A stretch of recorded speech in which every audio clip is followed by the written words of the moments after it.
So welcome to Community Buildings. I'm Dr. G. And I'm Flex. I'm the Deputy Director of MALA. And what's the topic that we're discussing today, Dominic? We're discussing assimilation and the dramatic first year of assimilation that we have, and we may come up with some suggestions how we can all understand better from other cultures, maybe how to improve our own culture by the end of the... So today on the Community Builders, we're going to talk to Amel. First, I want to start off with you. You have this unique experience being dual citizen Moroccan, and you're born in Paris as well, and you have a dual citizen French and Moroccan. And tell me about expectations when you're coming to another country, either United States or when you were in these different countries. What was your expectation first of what it would be like? And then what was on the first week? What were what you learned that was surprising in coming to a new culture? So I can talk about the experience coming to the US as a young adult, because I didn't necessarily have experiences where I had to discover either France or Morocco, as I grew up into those both worlds. So I was in France during most of the year, and during the summers as a child I would be in Morocco. So for me this was very natural to be immersed in both of those worlds. But the United States was another story. Summers in Morocco, this sounds wonderful. And so from Europe, the United States is definitely portrayed and perceived as a very odd country with a very odd history. And so coming... Please describe Yes. odd. Yeah. I could see that coming from parts of Europe and Northern I would say Africa. that we see the United States as very extravagant and very... Extravagant.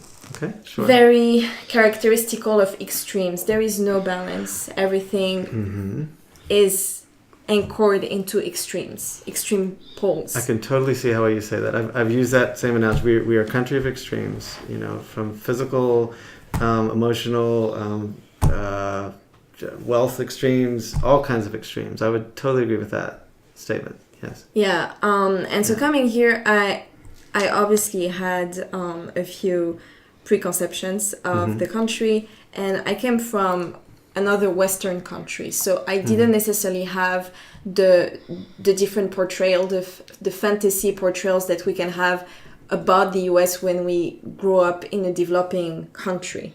Okay. And honestly, the first week is blurry in my mind now, because it was just probably assimilating numb from the cold, numb from the travel, numb from the last minute decision to move to another continent. And so you're upset with yourself a little bit that you had doubts that you did the right thing. Yes, exactly. Okay, fine. And numb from letting my brain rest and understanding where I was landing. Okay. Did you have any support when you landed? Any people that you were supposed to contact, or socially, or with work, or? Yes, the man of my life, who is an American man, that I joined here. So he was a great support. Your current husband? My current husband. Your current husband. Indeed. Yeah. You want to tell us the story about how you met? Because that's part of the whole assimilation story. Sure. We met actually in a community college on the far south side in Chicago Heights. So after high school, I came here for a few months. I took a gap here because I wanted to take a break. I didn't really know what I wanted to do or which path I wanted to take with my different passions. So I thought that coming here and figuring out the US and English would be a great start. And so I met my husband at the gym center. At the gym? Yeah, at Prairie State College in Chicago Heights. Okay. So yeah, this was an interesting story too. Oh, I see. Okay. All right. So that's very interesting. So the first week you had doubts, but you had support. And did you confide in your support during this? It sounds like it was a little dramatic time for you. You had some serious doubts about whether you made the right decision.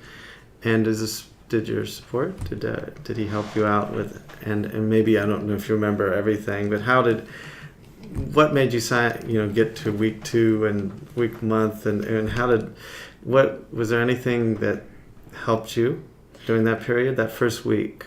Sure. The fact to see him, first of all, because at that point we were physically apart for a very long time. Mm-hmm. So just being able to see him, to talk with him, and remembering that if I had made that decision in the first place was to be with him permanently. Mm-hmm. So this was a huge relief and a huge support during that first week. And was he supportive of you wanting to pursue your career goals in Chicago as well? Yes, actually, he wanted to come back to France, and I was the one pushing for him to... So you pushed to come here, yes. And he says, "Oh wow, I made the wrong decision. Maybe by coming, you could have been in Paris, maybe." Maybe, perhaps, okay. yeah. But you came here, and you're here after 3 years. Yes, and I'm still here after 3 years and 3 winters. And 3 winters, no less. Okay. We're counting by the winters. Yes. Exactly. Okay, it's about layers. Yeah. It's about layers. It's about indeed. layers of clothes. Yes, yes. Okay, well, thank you. You're welcome. Okay, so Isra, first week, you can remember coming to Chicago. You had 2 cultures. You're with your parents from Somaliland, and you lived from age. You're born in UAE, and up until age 11 at UAE, United Arab Emirates. And tell me about that first week you came. You had family here for a few years before. First, before I dive into that, what were your preconceived notions before you came? Let's start with that. America, the superpower. Superpower. I grew up with Britney Spears. Britney Cindy Spears. Styled. Okay. Yeah, all the American pop stars. So this was in Abu Dhabi, the UAE. And, Right. in the Middle East, UAE is a little bit more Western, of yes, course. Yes, it is. Dubai is in the UAE, which very and I felt like I knew America from TV. I mean, we would listen to everyone from Tupac, and we were just so influenced by American... The pop culture. Yes. The music pop culture, the movies as well. Okay. Exactly. Yeah. So when I was over in Romania, people knew more about Sylvester Stallone and all these other actors than I knew about Hollywood. Exactly. They all knew about Hollywood. Yeah. Exactly. So, go on. I mean, it's just, we just revered America as a great superpower. So when I came here, actually, I had some culture shocks. So I came here in 2002, which was a very... So seeing America through my 2002, of course, lens. is a dramatic time, right? It was, after and it 9/11, after 2001, of course, the terrorist attacks, and exactly. So I see. So tell me, so it was a lot tougher. And as a kid, it's like your world. You just think the world is the same. The way everywhere is the same. So when you see a country that's still in shock of the events that happened, yes. It becomes a culture shock, because you're like, you think of America as such a great country, and then people kind of look at you like, oh, you're different. And at that time I was wearing a hijab too. Okay. So, I that was difficult at that time. So, I think people weren't just used to seeing. There was a people like time, me. President Bush at the time, 2001 to 2002, he went and made outreaches, to that community, and I think in a real way. Yeah. And when you heard those kind of things on the television, either the president or other people, did that help your situation some, or? No, because unfortunately there was just, I didn't take any questions or any judgments in a negative manner. It's just that people weren't just used to what Muslims are. It's like you see what you see on the television, and that's not a right. That's just not a right. That's not a right perception of all Muslims, Absolutely. And I feel like the media, especially the news, kind of takes at least 70% of the perception of Muslims is not necessarily accurate. There's always good and bad apples. So I think people are just confused. What are Muslims? What do you guys believe? I sometimes would get questions in high school like, do you wear this in the shower? And I'm like, probably it's not hygienic to do that, but no, I can take it off. But like, Awesome. and people were just Oh, curious, they were asking questions? Yeah, they were. Yeah, I would get the best questions sometimes, and Okay, they're like, understood. and So- you know what? It's not that Sounds people like- were being sarcastic. They were Yeah. they were being sincere, and they just wanted to know more. Sounds like you were pretty confident and you were helping other people assimilate to Exactly. your culture, which was good. And I think we have come a long way since 2001 in Yeah. America, and I think maybe you've helped them assimilate as one of finding Yeah. Americans assimilate to Exactly. And I it's do wonderful, appreciate yes. coming to a city like Chicago because Yes. I can't say that I've never really, I've experienced some ignorant remarks, but I've Mm-hmm. never really experienced racism right in my face, and I do appreciate that. Okay. And I think Chicago is extremely welcoming to refugees and immigrants, even during this, even during tough times, politically speaking. Chicago does have great people here. I would agree. I think there is a degree of tolerance of the different neighborhoods. It's a very quote patchwork of different neighborhoods, but then people blend in a little bit more Exactly. every year. I'm seeing as well. Exactly, but I can't say that one of the biggest challenges was actually internal. My mom had a lot of expectations from us, and what she didn't realize that being a kid in America, because like I came to the U.S. when I was 11, so part of my childhood is half in the Middle East and half in America. So I had this like mesh of like cultures that I was internalizing, and my mom just didn't understand that. She just came from a different generation, and for her was like, you're done with school, come back home. When you're a high school student, you just want to explore. You want to, you just, you want to do fun stuff. Obviously, nothing illegal, but like fun stuff. Chicago's so many options. Exactly. Weekdays, weekend, And my mom just had this mindset that like, if you just do good in school, and that's it, just come home. And even careers, it's like you're either a doctor, you're an engineer, anything that makes money, anything that can guarantee money. So being a writer, that's out of question. Being a historian, professor, it's like you just kind of pick and choose. You have to pick and choose what you want because it's all about creating a sustainable income. Right. So she definitely had a lot of expectations, and I think we clashed. And I told her once, I was like, I don't think I had a choice. I didn't have a choice when you brought me here, and I feel like I'm trying to do my best. So in a way, I'm trying to live up to heart talk. Yeah, you remember with your. You have to. When did that occur? Maybe. Well, that occurred when I had some courage because I was pretty afraid of my mom. Not in the first week. Yeah, but a little no, later. definitely not. Okay, fine. So that took a while. That took a couple of years, and with my leadership with my brother too. Like he opened a lot of doors for us, and having him as an older brother helped a lot. Okay.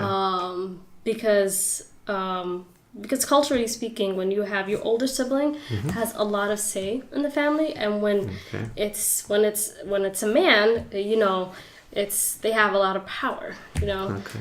So he helped use his power for good, and that helped a lot. Yes. And my mom was raised a certain way. With great power becomes great responsibility. Spider-Man quote. Yep. But it holds true. So that helped a lot, and I learned a lot from his mistakes. Yeah. So being the youngest, there's a lot of perks. So Yeah. Well, that's true. I think having an older brother that understood the culture and it sounds like that it's a common clash between some of the freedoms that you could experience and what parents want you to do, expectations that even American households that go through as well. So that's interesting. So I'm going to turn you to Aksa. So I'm going to ask a little different question for you because you're born here in Chicago, of course, and you have Pakistani parents. Can you tell me a time when it was hard, maybe they had some introduce you to the Pakistani culture and there was a trouble adjusting to the tradition and what you're offered here in Chicago? They did want to make sure that I grew up in with great knowledge of Pakistani culture. Great knowledge. And that was kind of easy because there was such a big community here anyway. Right.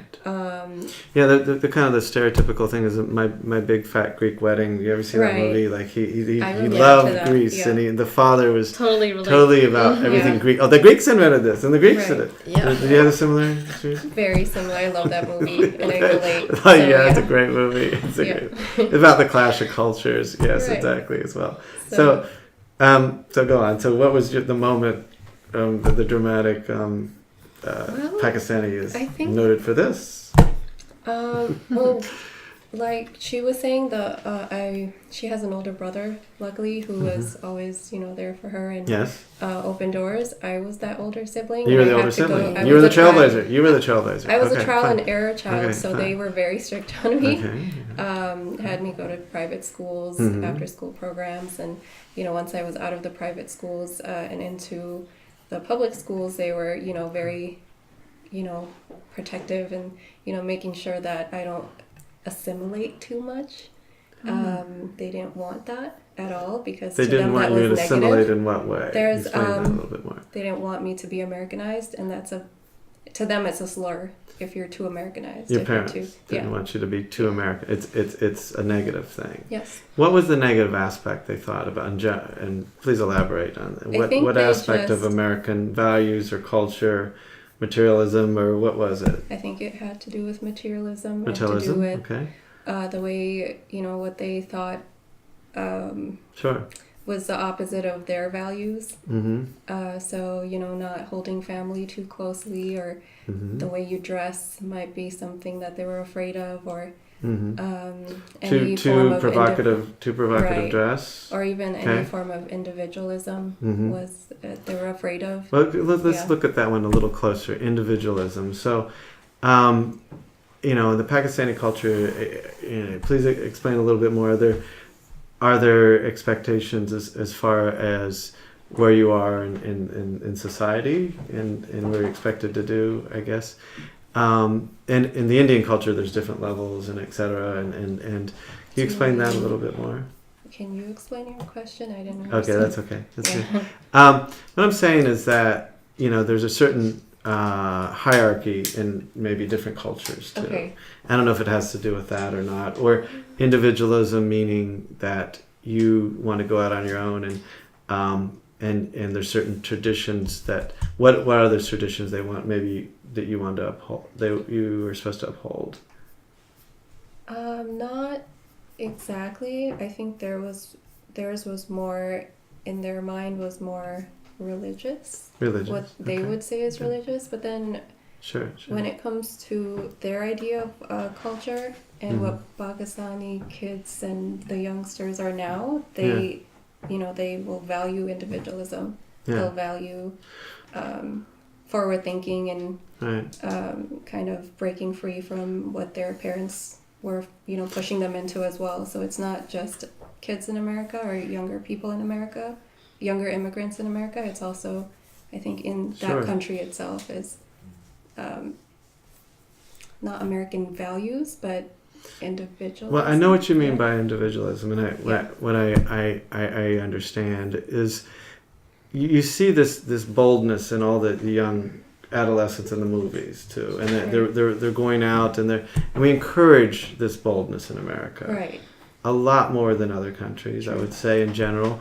It's something I think unique about the American culture, striking out on your own, be entrepreneurial, etc.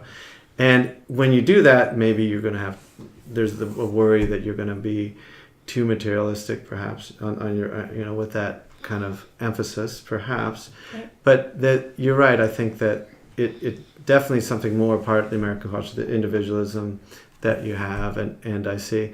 So tell me, was there any particular thing that you said, sometimes it's stress or anything that you can say as a rebellion that you had against your parents?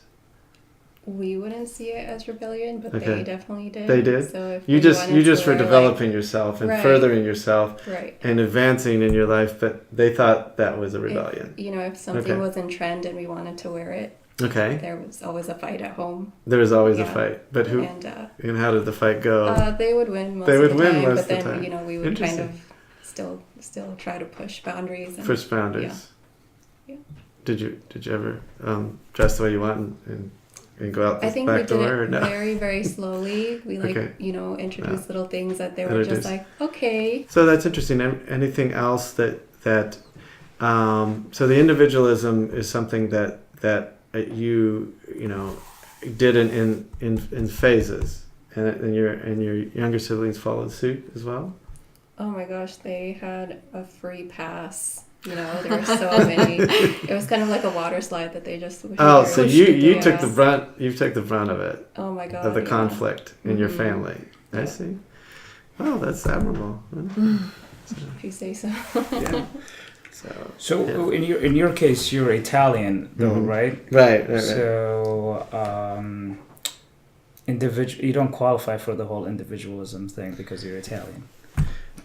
Well, individualism is a unique thing. I don't think it matters ethnicity. No, I think that's right. I think there's a similarity. I think any young child growing up in America has that, rebellion.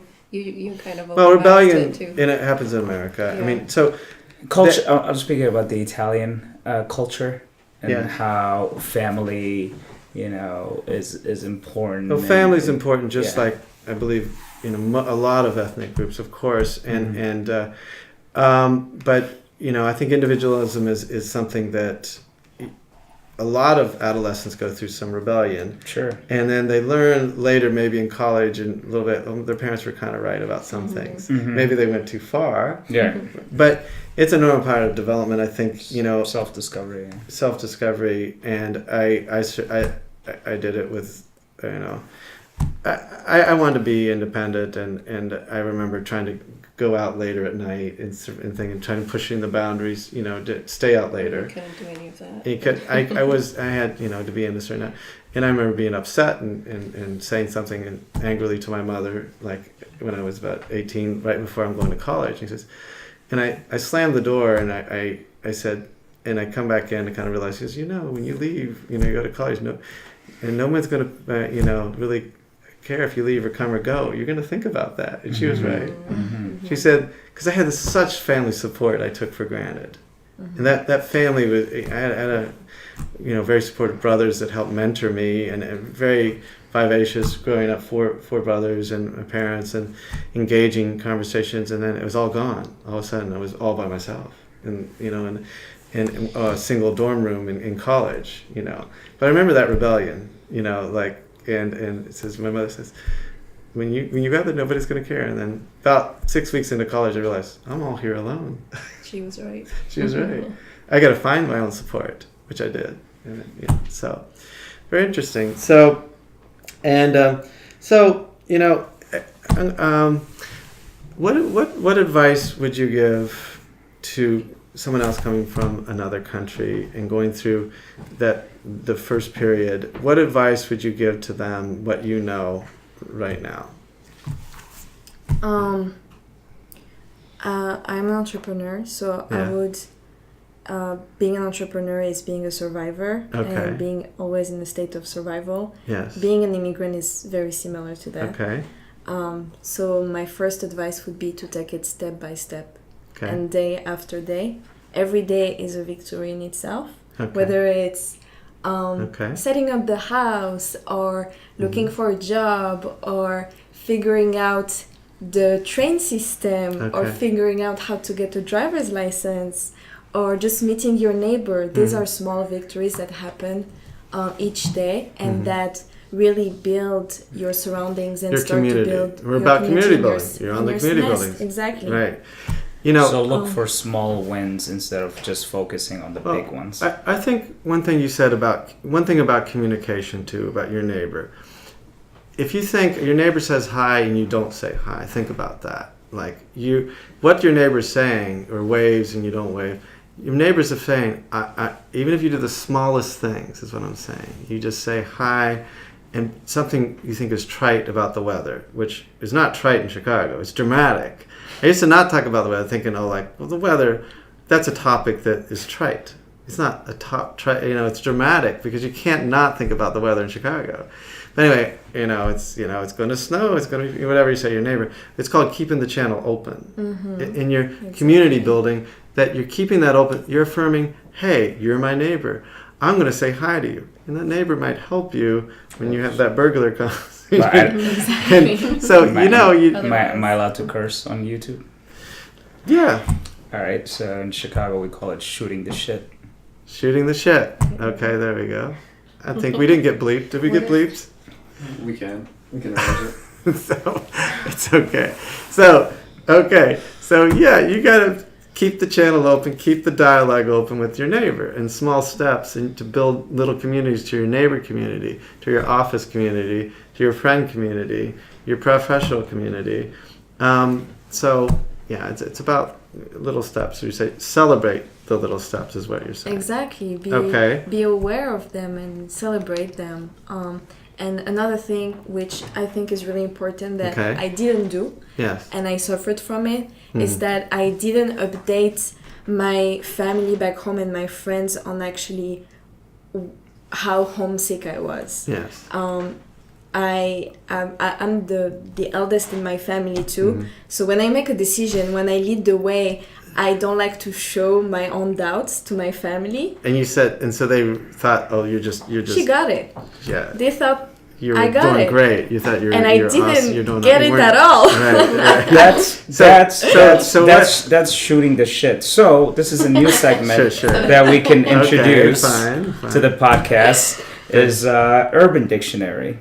Okay, so Urban Dictionary, so shoot the shit. Yeah. Okay. An Urban Dictionary is when neither person involved in the conversation will be likely to remember what you guys were talking about. It's small talk, but it's still important. It's important. I'd rather have important. stupid small talk and keep a connection. Yeah. Sometimes you don't have the proper thing to say. Too. But what your point was interesting too as well, that you didn't sell you having a tough time. And if you would have said that, maybe you got more support. So that's your advice to people assimilating. When you're calling home, say, hey, it's tough here. Yes. And why it's tough here. And maybe they'll help and talk it through, correct? Is that okay? Being Wonderful. vulnerable doesn't mean that the skin is not thick. You can grow a thick skin and still be vulnerable to your family. Right. And I didn't understand that. Okay, I see. So that's good advice. So Isra, do you have some advice for people coming here and how they could adapt better? Yeah, find your tribe. Find your tribe. Okay. That was a struggle for me because I dealt with a lot of internal doubts. Because one, something that I've learned is that some people doubt you because of the fear that something they can't accomplish. So when you want to do something, you almost have to take a risk. It's like not a risk for yourself, but everyone else, because like when, I told my mom that, I studied accounting for my bachelor's, but, after a while, I just felt this kind of void, and I just couldn't stand sitting in a cubicle. And I'm like, I don't know if I want to do this anymore. When I told her that, she just didn't understand. Like, she was just like, well, what was the point of, like, getting your degree? And I'm like, well, there's a reason for it. I don't know, but I'm sure there's going to be use for it. And finding your tribe is that in order to make change, there's this African proverb, if you want to move small, go alone. If you want to go big, go together. So you must find your tribe. You must find the people that will take you there. You will not get there alone. And, if you're a fool, if you think you can do everything alone, because that's what I thought for a while. Because I'm like, I can do this alone. I mean, that's what everyone's been doing. And I'm like, no. It's like, you have a responsibility, but it's just like a tree. It's like you need roots and you need a strong branch to hold you. So it's about good emotional support. And, during these times, and the other thing is you got to kind of keep an emotional bank account, meaning you got to deposit in that amount, meaning, just don't always call your friends when you're down, and call them and do something nice for them. Deposit in that emotional bank account that, you can, maybe then you'll call them when you're down and then listen to their problems too. It's give and take, it's back and forth. Once you get that strong connection, realize like, that, I got to keep this connection alive, and keep it and be good to this person because they're really reaching out to me and they're really connecting with me. So and that builds stronger connections. Exactly. Just don't call when you're vulnerable and everything, and just remember, like when you're feeling better, to thank them in a small way, a card, hey, this newspaper clipping, or not newspaper these days, this web article, or whatever, or buy them dinner, whatever, Exactly. and pay them back for their help. So that's the first step. The first step is finding your tribe. Your tribe. And 2 is give more than you take. Give more than you take. Because we Beautiful. are all here Okay. for a purpose. Beautiful. And we're all created differently, and Right. And we're here for a purpose, and it's like we need to help each other, and that's the only way Beautiful. we get forward. So just going back to that proverb, it's like if you want to do something big, we must go together, help each other. So going forward by paying it forward. Yes. So give Going back, forward by paying. and it'll Beautiful. come back to you. Good karma. Good karma. It's great. Beautiful. Thank you. Yep. Yes. So, Aksa, what advice would you give, for that trailblazer who's in with their parents from another country? What advice would you give for them going through that now? I say get to know yourself, who you really are, without, don't look at what your parents are telling you who you are, or your teacher, or your friends. Get to know yourself, and then never take no for an answer from Okay. any of these people. Keep You pushing said- forward. You said before it was a slow process. It took time to get your parents to come around, but they did come around. They did, yes. And sounds like they're much more accepting of your of your path and your individualism. Is that So they act like they supported me all along. So but they have. Okay. Know that they're not your enemy. They care about you. They're they your care friends. about you, certainly? Or they're your parents who are always there to support you. Sounds like you did it diplomatically through those years. You have to learn how You to. had to learn how to do it diplomatically. It wasn't always easy, I suppose. You need them. Okay, at the you end need of the them. day. Great. Yeah. Yes, beautiful. So be a little diplomatic. Okay. Yeah. Okay, final question here. So, what, you say that, what do you think you see in other cultures, even beyond, where you're from Morocco or French culture, Moroccan or French culture perhaps for you. What do you think America can learn from those cultures? That is perhaps a good idea, that you could share with other people even now, or what in general, what do you think would enhance the American culture? Earlier you talked about the boldness of American youth and the entrepreneurial Yes. energy of American youth. That's something that I really admire in this country. But what I admire in my culture is one aspect is to enjoy life. I think that's very European and also North African. Sure. But to take time to live life and be, and not just do. Right. Because when you take time to be, Yeah. there are thought processing, there are different creativity processing that you can only spark when you are still, or when you are enjoying the moment without building so much around it. Sometimes, I suppose for the balance of things, not some things you don't have to build and have a big plan for. Sometimes just live the moment, you say. And a lot has been talked, of course, about work-life balance. In America, since 9/11, things have shifted. Actually, the younger 20 and 30-year-olds, now have, I think, I'm noticing different values that the work-life balance, perhaps as you're saying, is shifted more, that they're thinking about their careers. And, is it a career that I want to be working 12-hour days? No, I'm not. I want a work-life balance. So there's a lot more discussion, so much more, and in action on that. I think that America has become a little more balanced since 9/11, and in general, I think just a reevaluation of the values, and to your point, enjoy that moment, and say sometimes just do things, for that moment. And yes, I've been throughout Europe, and they take a long time for dinners, and they're relaxing more than they're not breakneck. I see that certainly the values. I feel that when all my European friends, my Asian friends, most of the world. America's unique and workaholic. Driven, planning, modality. So that's great advice. Yeah, especially doing something, trying to do things for the actual things rather than a purpose behind it, rather than having a context behind it. Yes. Many different hobbies that Americans would do, they often have a reason to do it, whereas for many Europeans, we don't necessarily have a reason to do something. We just want to do it for the experience of it, and for the life of it, right. and for the moment of it. I see. So just keeping it more chill, and I think this is going to increase the life expectancy of Americans. I would think so. That's good advice. Yes. Well, thank you.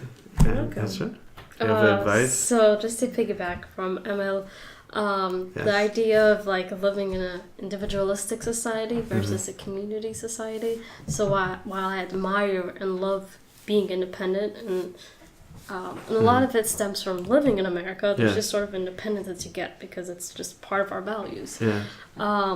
I do miss the sense of community.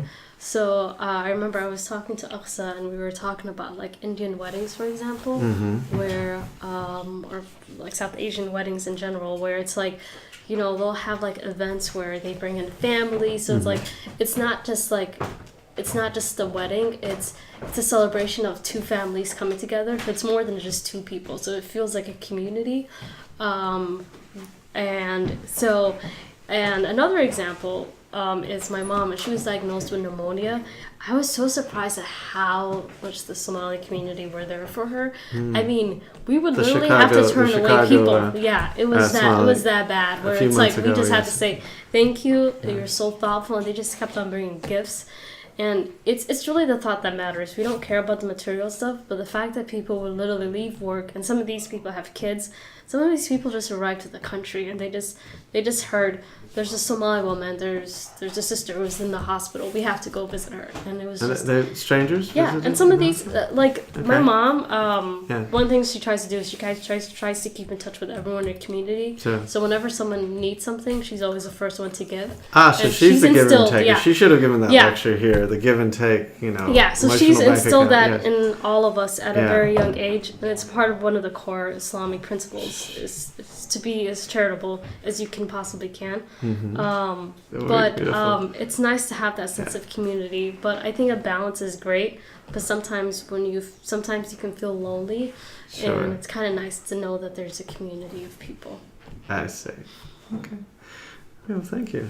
Isra and Aksa, do you have some advice that the Pakistani culture could help out the American culture? Just that sense of family and community as well. My mom is the same way, or both my parents are. They always keep an open door policy with everyone, so they're allowed to come in if they need to, whether they're coming from a different state, country.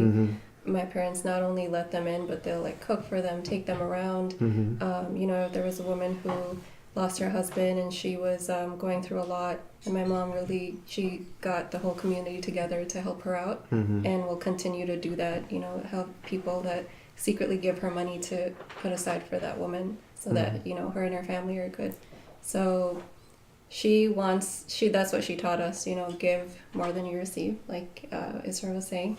And even with the family itself, because I have 3 siblings, if any of them are going through a hard time, I have learned to put aside, anything for them. And that's what I would want them to, or even, I work. So I've been taught to, that my money isn't just mine, it's everybody's, my family's, my siblings, if they ever need it. And that's what I would want my sisters to, because we have a younger brother. So we want, my youngest sister to give to him because he's younger than her, and so share with him. Teach the sharing. That it's sharing basically. Sure. And taking care of each other. So wonderful. Yeah. Well, yeah, I think that overall, sometimes that in our breakneck American lifestyle, we miss that kind of community, and that I think that to people to understand that it's a good feeling to have that support. And I think that there's a loneliness epidemic that's very significant in the United States and different parts of the world. And I think we're on our devices too much, and we're not having real connections. And to have those real human connections and people coming, together, it sounds like sometimes in times of crisis, and but just to have that connection, here, I think we have gotten a little more isolated with the social media, which is supposed to connect us, but on our devices. And I think this is good advice in a traditional sense. It's about people connecting in a real way, in calling and visiting the hospital and being there. And I think that would be that is a great suggestion. So thank you, Emil. Thank you so welcome. much. Thank you for having me. Sure. Thank you, Isra and Aksa. Thank you. And we're just getting started off on the community builder. So any suggestions you have for future show? We're going to do a book club. We're actually going to. There's a book written by Gloria Steinem called "My Life on the Road." It's about community. She was somewhat of a nomad. She was a woman's rights, and I went through this book. I just went on a trip to Colorado. Kind of extended my community to the southern Colorado.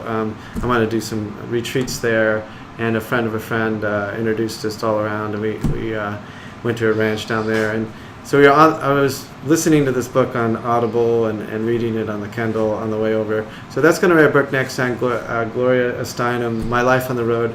Her father kind of dragged her all over the United States. I don't know if you heard of this book, and she tried to find her own community on the road and found out that she had this exposure that and she said to truly understand the country you live, you have to visit that country before you go internationally. She said to understand who you are, where you live. So I was doing a little bit more of that, So this is a nice book about how, traveling, you can make it a little bit more meaningful as well. My Life on the Road by Gloria Steinem, we're going to review. So, folks, what do you think? Yeah, so I guess that would be the official launch of the book club. So, Yes, yeah. there you go. Yeah, Book.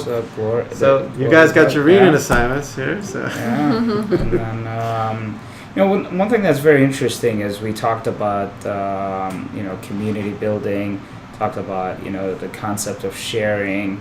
There's a new term called the sharing economy. Mm-hmm. So Airbnb, Uber, all these things. So I mean, we're moving in the right direction, because now strangers are more comfortable with having strangers around them. We just got to figure out a way for them to interact and get off their phones, because there are people that get into an Uber pool and don't talk to the person that's sitting next to them, and they get on their phone right away. If you're in an Uber pool, strike a conversation. It's about small steps. Yeah. Just a little bit, Dominic, I'm just gonna go back to shooting the shit, man. There we go. Yeah. Shoot the shit with that's the person in the Uber right next to you. Right next to you. I do that. I do that all the time, and we're professional at this. I'd say shooting. We're definitely professional shooters. We're definitely professional. But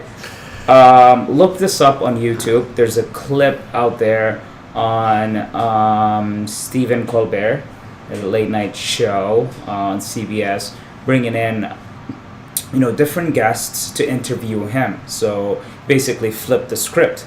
And through that show, someone asked him, can't remember exactly who it is, how did you get started, how did you get your opportunity? And he traces his whole success back to an alley in Chicago. So look that up. Oh, so wow. You never know what can happen. Wonder where that alley was. Well, I'm gonna let you all just go on YouTube and check it out and see what happens when you shoot the shit in a Chicago alley. Yeah. You might end up on the late night show. So Very interesting. Mhm. Well, I'm glad you all joined us for and literally this wisdom, this sage wisdom for Chicago shooting and the wisdom. shit. Urban Dictionary is the new dictionary. So There we Good go. way to assimilate. Yeah, we are. I'm There I you go. assimilate every day by reading Urban Dictionary. There we go. There you go. Thank you for joining us on the Community Builders, and thank you, Amel, You're welcome. for your wisdom Thank you today. for having me. Isra, Thank you. thank you so much, and Aksa, thank you.